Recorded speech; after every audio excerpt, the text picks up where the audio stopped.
Morning, good morning! Dito na kami sa bayan ng Malolos. Dito kami sa bayan ng Malolos, yung simbahan. Yan ang simbahan. At munisipyo ba ito? Munisipyo? Simbahan nga, simbahan mga ka-idol. Yan, dito kami sa bayan ng Malolos. Ang aking partner, ito, naiinip na. Layo daw. Tulog na. Dito kami at medyo malapit-lapit na kami. Sobrang traffic lang sa mga nadaanan namin at may baha konti.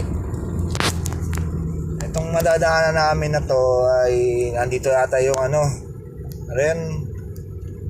parang Jin, yung pinupuntahan dito ng mga dinadayo din to, yung simbahan dito, Baraswain Church. Bali ito, madadaanan namin dito yung Baraswain Church, itong binabaybay namin na kalsada. Yan, traffic, maraming tricycle. Ayun, maraming tricycle dito. Maraming mga commercial na mga tindahan dito. Pakita ko sa inyo yung mga dadaanan namin dito, yung Baraswain Church. Ito. Medyo malapit na. Yan. Yan, Baraswain Church. Pinupuntahan, dinadayo ng mga tao rito sa Malolos. Kaya pagka gusto mo pakasal, yan, diyan kayong pakasal sa Baraswain Church para medyo masama kayo sa history. Masama kayo sa history ng Baraswain Church. Kasi medyo traffic pa, yan, traffic.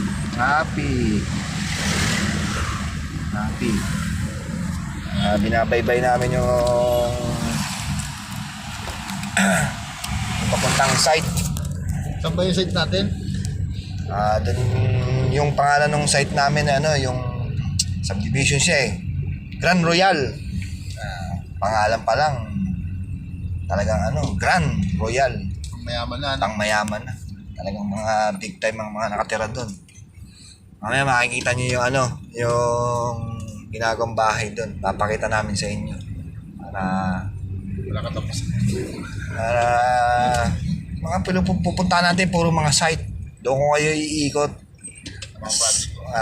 Pagka interview natin mga gumagawa doon para makilala nyo rin yung mga kabady, mga ka-idol nating mga professional na gumagawa ng mga bahay.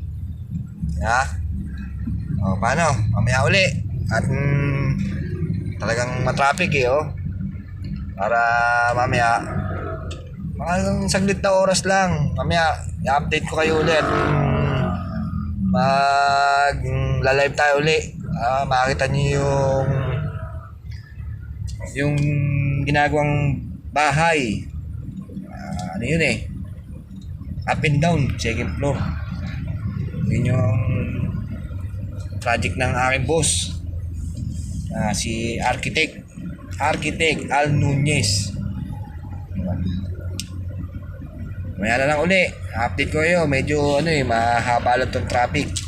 Kaya pag malapit na tayo, pagpasok tayo sa gate, ko kayo, papasyal ko kayo doon sa ikot natin yung subdivision para makita nyo. Sigurado baka mamaya may magustuhan kayo doon, makabili kayo doon. Diba? Paano? Mamaya na lang uli, mga ka-idol.